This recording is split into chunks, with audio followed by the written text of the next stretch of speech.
guys, it's your boy, Barça Boy 103. Today we're going to be reacting to the Barcelona news over the past 48 hours, all surrounding departures.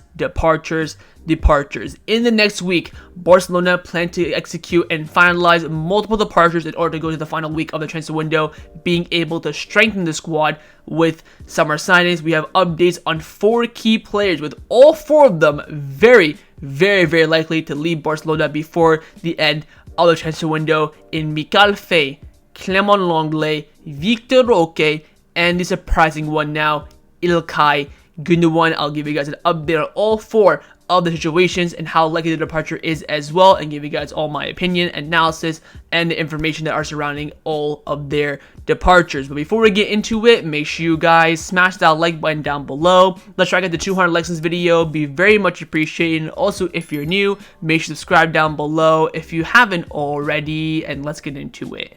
Let's start off with a general summary of what's going to be taking place at Barcelona over the next week or so. I would say maximum 2 weeks. Of course, we are heading to the final few weeks of the transfer window, so the club want to get this part of the window as quickly and done as they possibly can. They probably will start to multitask once they kind of reach that, second week point, but I think they really want to focus mainly on those exits before they focus on potential signings. Now, Mateo Morito has come out saying that Barcelona's current priority is to facilitate the exits of Clement Lenglet, Mikayil, Faye, and Vitor Roque. The aim is to reduce the wage bill and slim down the squad as much as possible for Hansi Flick before going back in the market for signings. So I'd say they want to have about a week now to kind of conduct this so they can focus on signings fully. If they don't finish it in a week, they might have to start multitasking. Now, Roche of Mundo Deportivo also confirmed this as well, saying that this week will be key for exit operations at Barcelona. The club hopes to resolve the future of Clement Lenglet, Mikayil, Faye, and Vitor Roque in the next few days. Now, of course, as of right now, no updates on Mikayil Faye. All we know now is that Rennes have made a very good offer to Barcelona and that they're very close to reaching an agreement. There's no agreement yet on personal terms, but we'll wait and see how that kind of, facilitates over the next few days. So I would say that's pretty close. We do, of course, have an update on Clement Lenglet and Vitor Roque, and also, of course, İlkay Gündoğan, with all the news coming out about him over the past 24 hours. Let's firstly discuss the exit operation for Clement Lenglet, which I would say is pretty advanced and will definitely be happening within the next week. Again, he has agreed personal terms with Atletico Madrid. It's just now down to Atletico Madrid and Barcelona agreeing on the condition of a potential loan. The issue right now, of course, is how much are Atletico Madrid going to be covering Clement Lenglet's salary, and this issue may be resolved via a renewal. Sport came out saying that Barcelona will renew Clement Lenglet's contract for 2 more seasons and defer his salary by 4 years, making it 8 million per season. This would allow the club to register Dani Olmo and sign a low-cost left winger. So just with the renewal of Lenglet alone, we could register Dani Olmo. We could probably register Vitor Roque as well, because of course we have to register him, then unregister him anyways. And we could also bring in a low-cost left winger. So, if you want to spend big, that's, again, going to be a different perspective of what we currently have on the market, if it's worth it, all that sort of stuff. Atleti will pay 80% of Lenglet's salary on a loan deal, and this would mean that freeing us space on the wage bill to register Dani Olmo, the move seems to be in the final stretch. You're probably losing your marbles thinking, why the hell are we renewing Clement Lenglet? It is not like that. We are basically taking what he's owed in the next 2 years and spreading it out over 4 years, giving him a renewal. He's not going to be earning any extra money whatsoever. He's just taking that, I think, how much is it? 24 million, and spreading it over 4 years. Of course, we did this with Umtiti 2 years ago. So Lenglet can still leave Barcelona permanently if he finds somewhere that can take him and that he accepts it, whatever the case may be. Just like, of course, with Umtiti as well, we renewed his contract, I think, a year later. He left on a permanent basis. He kind of had enough, which, again, fair enough to him. I think we kind of paid him off a little bit, and where he went to, I think it was Nice, covered a lot of it as well. So Lenglet can still leave despite this renewal, and this renewal will not make his departure harder. If anything, it will make a loan deal for the next few seasons, unfortunately, most likely, way easier for Barcelona, and that's the current situation that we are in with the Lenglet case. So 100% he will be leaving this summer, no doubt about that. Most likely will be a loan, and most likely to be going to Atletico Madrid. And with this renewal now, most likely Atletico Madrid will be able to cover 80% of his salary, with, of course, Barcelona coming the final 20%. Of course, what we did last summer with Aston Villa and with Tottenham as well 2 summers ago, it was always the 80-20 split. So this is kind of the standard that we have set for Clement Lenglet. So we're going to see this departure definitely materialize over the next few days. Now, the departure that has picked up a lot over the past 24 hours is the exit of Vitor Roque, with 2 clubs now showing strong interest in signing the Brazilian striker. First club up is Sporting Lisbon, and they've made the first and genuine concrete offer to Barcelona. Fabrizio Romano came out saying that Sporting Lisbon are advancing in talks to sign Vitor Roque. The total package with variables included being discussed with Barcelona is more than 30 million euros. Talks will continue. Porto are not negotiating despite selling Evan Nilsson, who of course went to Bournemouth. We thought that Porto would come in. Reports in Portugal were saying that he was the number 1 priority, Vitor Roque, to replace Evan Nilsson, but that's no longer the case. Sporting Lisbon making an offer on the table. According to reports, the split will be 20 million euros fixed, plus around 10 to 15 million euros in variables. So of course, Barcelona need to receive around 30 million euros to break even on the Vitor Roque deal, and of course they have to pay a penalty to his former club in Brazil, Atlético Paranaense, depending on how much we do sell him for. If we sell him for 40, then we break even 100%. We give them 10 million Atlético Paranaense for the sell-on clause. Of course, we get back the 30 million that we ended up spending on Vitor Roque. So this one might be, as a total package, kind of meets the threshold, but as a fixed fee, definitely underneath what we do need. But there is another club in the race for Vitor Roque, and that is Real Betis. They did meet yesterday with the Barcelona management to discuss a potential loan for Vitor Roque, and the reports are suggesting that right now Vitor Roque does favor a move to Betis ahead of Sporting. Of course, in the last transfer video, I told you guys that Vitor Roque either wants to stay in Spain or go back to Brazil. Of course, Sporting's in Portugal, so it's a whole different scenery for him. He either wants to stay in Spain or go back to Brazil. Of course, Betis fits that mold, so we'll wait and see if Betis makes somewhat of a concrete offer to Barcelona. Of course, Joaquim, the famous Betis player, he's kind of part of the board, so he was on meeting with Barcelona. Sporting Lisbon also met with Barcelona last night as well, so it all comes down to, I think, who offers the best of Barcelona and who can convince the player as well. So again, advancements are moving for Vitor Roque. The rumor is that Barcelona prefer just to sell him, cut their losses, break even, and just forget about him, rather than, of course, loaning him, then coming back the next summer, then dealing with his situation again, if someone offers a good deal that way. The Everton bid, apparently people are saying, oh, how come we're negotiating for 20 million for Sporting Lisbon, but we rejected the Everton bid. Apparently the Everton bid never came in. The reports from Platico were not really too strong. From Mr. Romano, Mateo Marito both came out denying that Everton sent a bid whatsoever. They both confirmed that Everton were interested and showed interest, but never sent an official bid. The only official offer that we have on the table right now is a loan from Betis, with maybe a buy option, buy obligation. The details of that still unknown, but the initial thing will definitely be a loan or a permanent move with Sporting Lisbon, 20 plus variables as a fixed fee. So we'll wait and see what Deco cooks up in regards to negotiations to try and get the best deal for Vitor Roque. For me personally, I would just say at least get the 30 million fix that we do need to break even. Maybe we can take a loss on the percent of the future sale that we have for Atlético Paranaense. We can just take a loss on that. But if we, of course, can break even the whole entire deal, that would be, of course, the most beneficial part for Barcelona. So we'll wait and see. No doubt, I'll expect by Saturday, Vitor Roque will probably be registered in La Liga, because they're going to get to register him, then unregister him as anyways to benefit from the salary margin in terms of financial fair play. So I expect him to be registered before the match against Bilbao, but it's quite clear that Barcelona don't seem as a priority part of the squad. He was not registered for the game against Valencia. Pau Victor is by far ahead of him in the pecking order, so I think a departure is best. How the departure happens, whatever is best for Barcelona is the side that I'll go off of. So if we get a good enough fee, I'll take it. If a loan with an obligation, I'll take it. But straight loan, I would definitely be a bit hesitant. But at this point, we kind of have to, because again, we already have the squad kind of sorted out, and also there's only about a week or so left, just under 2 weeks left of the transfer window. So we'll see what happens with Vitor Roque over the next week, but definitely his departure should be taking place by the end of this week, with the destination still yet to be known.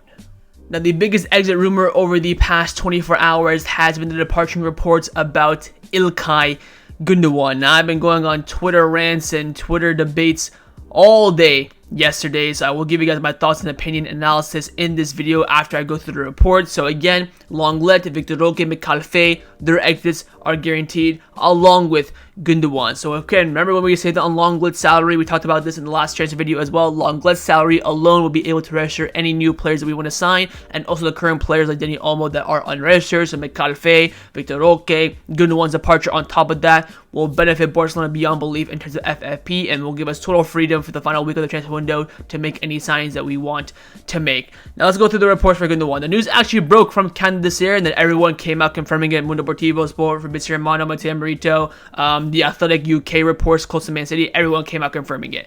İlkay Gündoğan has agreed to leave Barcelona this month. This is the idea of Barcelona and the player himself. Just remember, by the way, what I said in the last transfer video when I was analyzing Hansi Flick's quotes after the match against Valencia, talking about Gündoğan and showing you guys all the red flags. Your boy Barca boy strikes again. Now that all that remains is for Gündoğan is to find an offer that interests him the most and pass it on to the club. Barcelona now working with the idea that he will not be part of the squad once the transfer window closes. Some follow-up reports to that. Sky Germany came out saying that Barcelona have now clearly informed Gündoğan that he should leave the club during the transfer window. He himself has made it clear all summer that he wants to stay. However, his agent and also his uncle is now considering different options. Fabrizio Romano came out saying that right now Manchester City is the most likely destination for Gündoğan, a return to Man City, as they have contacted İlkay Gündoğan's camp, with Pep Guardiola pushing for the idea. Barca want Gündoğan to leave, and he's also received offers from Qatar, Saudi Arabia, and other clubs, most likely in Turkey. Xavi Navarro came out saying that İlkay Gündoğan does not want to be a problem for Barcelona, and this is why he agreed to leave. The club is open to his departure, and saving his salary would benefit a lot with FFP. Alex Pentel also confirmed this as well, saying that Gündoğan does not want to be any problem for Barcelona, and this is why he's willing to help the club. Hansi Flick was counting on him, and his departure is due strictly to financial reasons and not based on ability, potential, whatever the case may be. And finally, Helena Codes came out saying that Gündoğan wanted to stay. That was his idea, but now he's given into the initial position in order to help Barcelona financially. His departure would also allow the payroll to be reduced, with Olmo and a few other new signings to be registered. That key part there, new signings, which hopefully will come into play. So let's now talk about this. I've been very consistent on Gündoğan since the Turkey reports came out in the beginning of June. All my videos are on record on the channel. I've been very, very consistent. I've said if Gündoğan stays, I'm happy. If he leaves, I will be content with it. The issue with Gündoğan is his salary. He came in for free. Of course, he came as the captain of the treble-winning Manchester City. Again, it makes sense why he's earning that salary. His salary is 360,000 euros per week gross, 180k per week net in his pockets, since of course athletes in Spain get taxed 50% of their salary. We have so many players in the position where Gündoğan plays for Barcelona. You have Fermin Lopez, you have Pedri, you have Gavi, and you have new signing Dani Olmo. New signing Dani Olmo, who manager Hansi Flick was pushing for and who glazed once we signed him. Oh, fantastic player. I've watched him for years in the Bundesliga. His scoring ability from outside the box is going to be so important. His scoring ability in the midfield will level up this team. All the things like that. When Hansi Flick was appointed the manager, one of the question marks that came up was around İlkay Gündoğan, because the way that Hansi Flick used Gündoğan for Germany did not use Gündoğan to the best of his ability. Yes, he played in the 10. Yes, he had some good cameos, but overall the experience wasn't the best. The persona is that Gündoğan cannot play in the 10 behind Lewandowski. The issue is because they both struggle to have high intensity, high pressure for the duration of 90 minutes. You can sacrifice one player, for example, what we've done over the past years, Messi. Messi does not press, because he does on the ball in the final third, unmatchable. He does not have to defend. Where the two other players like Gündoğan and Lewandowski, they do have to defend, but they struggle to do it. They go and end up doing it. They track back, they help defend and stuff like that. But then they have trouble, moving back forward because they're slow and stuff like that. So having both, this is again the perspective of Hansi Flick. Having both Lewandowski and Gündoğan would mean trouble. That's why he's kind of sacrificed. Okay, I'll have Lewandowski as that kind of one liability, because what he does on the ball, in the box, he's a killer. We'll hopefully benefit from it. Like we saw against Valencia, we saw that Lewandowski did not really track back too much. His hold-up play was strong. His ability to track defenders. Of course, scored 2 goals, the tap-in and the penalty. That's what you want from Lewandowski, and that's what we got. There's the reason for Gündoğan. I want to reiterate again, the club here, as you can see from these reports, are not pushing Gündoğan out. Oh, we're going to freeze you out. Oh, you're crap. Oh, this or that. They're just saying, look, Gündoğan, We already have 4 players in your position. It's gonna be you're gonna have some strong competition. Not like last year when Xavi said that you were gonna be a starter week in week out, which of course you ended up doing and being our best player last season. It's gonna be different this year, different system, different style. You know the struggles that you've had with Flick in Germany in that position. Of course, you can play in the deeper roles, but again, those deeper roles, you have Casado, you have Bernal, you have De Jong, you have these players who are more comfortable in those areas, unlike Gundo is. All these reasons lead up to saying, look, if we can benefit from a sale to save on your salary, to be able to have more freedom for future markets. Remember, by the way, as well, we've used Araujo's salary space to register Inigo Martinez. So when Araujo is fit, come January, we need space on the wage bill to be ordered to register him for the January, foreseeable future, Super Cup, Copa del Rey, La Liga. So having that space as well in January is going to be very, very key. All these things lead up to saying, it's probably more beneficial to let Gundogan go. So the club have told him, look, we think it's best for you to leave. If you leave, cool. If not, cool.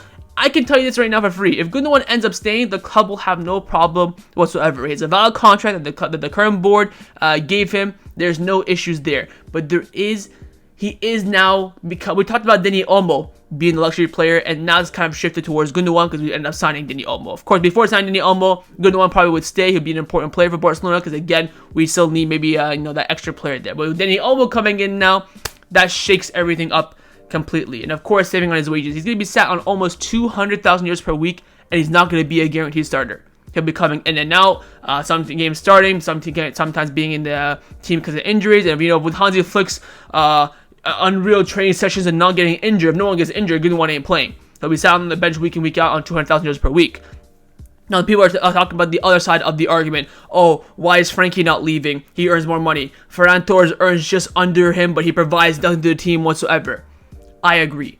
The issue is, though, those players are in more stronger contractual situations than Gundogan. Gundogan has 1 year left on his deal and is turning 34 in October, and he's on that kind of money. Frankie de Jong is younger, has 2 years left on his deal. Yes, he earns 400,000 euros per week net. That's because, again, he deferred his salary from the first 4 years of his deal at Barcelona to help the club, which is, again, why Gundogan's leaving as well, to mainly help the club as well. So shout out to Gundo for that.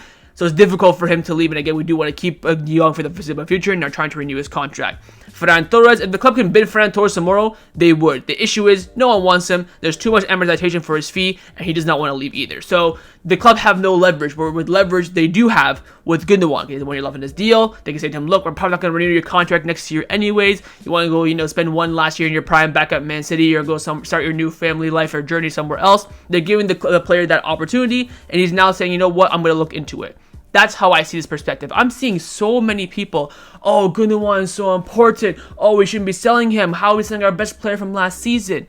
Wake up and smell reality. Wake up and open your perspective and stop honing in on this one specific player. You're acting like Gundogan is prime Luis Suarez and we're about to lose him.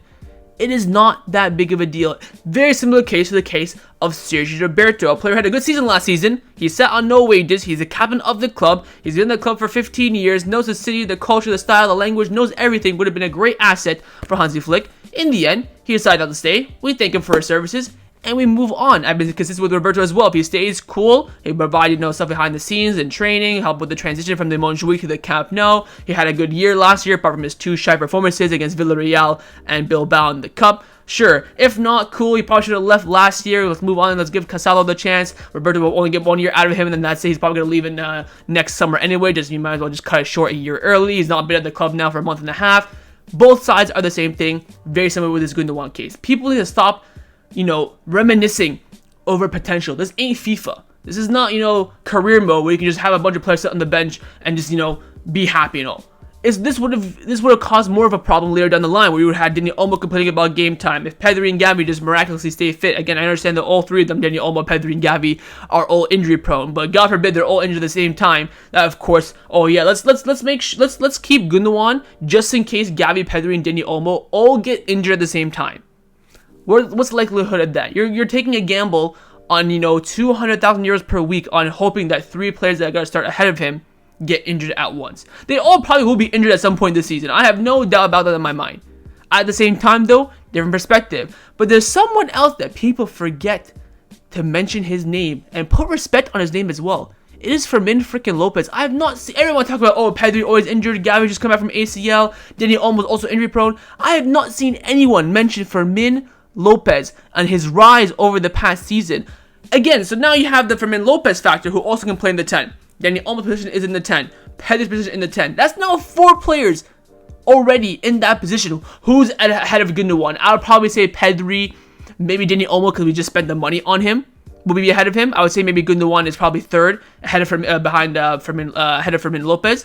Well, look what Fermin Lopez has done over the past season. He's got more goals than Gündoğan, 10 goals, of course, off the bench, different perspective, different position. I understand that completely, but he's in a position now where it's his time to grow, his time to get more minutes, and you want to give him that, you want to nurture him that, because of course he's a La Masia product as well. He's come from the academy. All these things have to be put into perspective.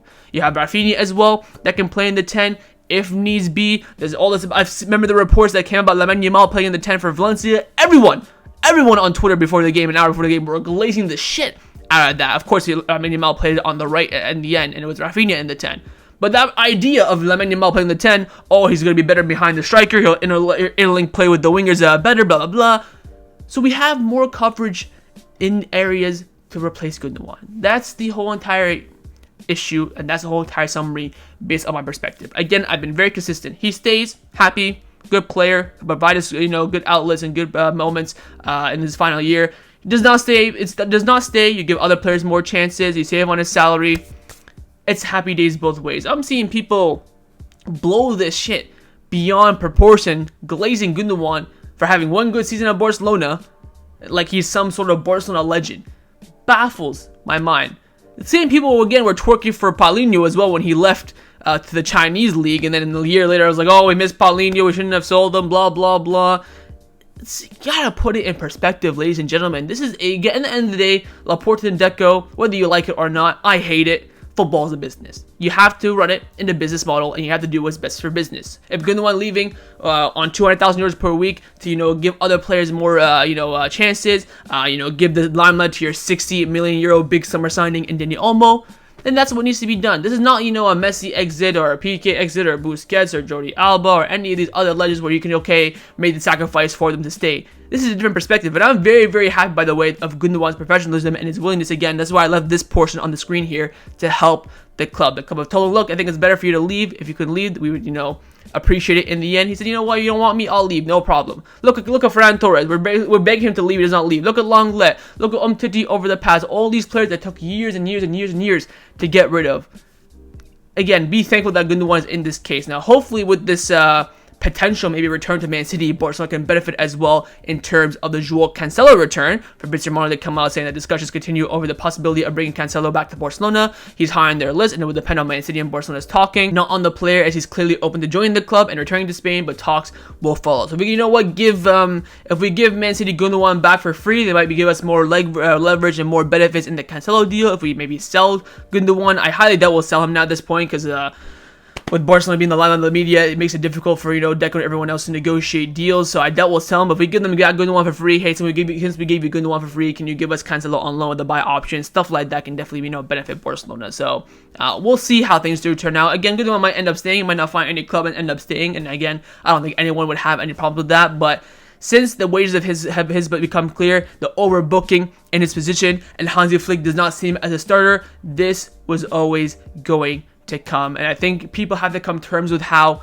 both sides of the stories will end up benefiting Barcelona. If he stays, you have a good player that'll provide for the squad for next year. If he leaves, frees up space, gives us opportunities for those other 4 players that can play in that position. So wait and see what happens with the future of İlkay Gündoğan, as it looks set for him to leave Barcelona this summer, following him being Barcelona's best player of the last season in his only season as a Blaugrana. So that was my reaction to the Barcelona news over the past 48 hours. Hope you guys enjoyed this video. If you did, make sure to leave a like, and of course, leave me your thoughts down below in the comments on everything we discussed. The main thing I want to first say, of course, is on the departure of Clement Lenglet. Would you do a renewal or to make his departure easier for future to come? And what are your thoughts on sending him to Atletico Madrid? Would you put the fear clause in? All that sort of stuff. Secondly, Vitor Roque. Would you loan him to Betis, that way he stays in Spain and could potentially grow and come back to Barcelona, or would you cut your losses and sell him to Sporting Lisbon? And thirdly and finally, your thoughts on the Gundogan situation. Where do you sit? Do you sit on the side that he has to stay,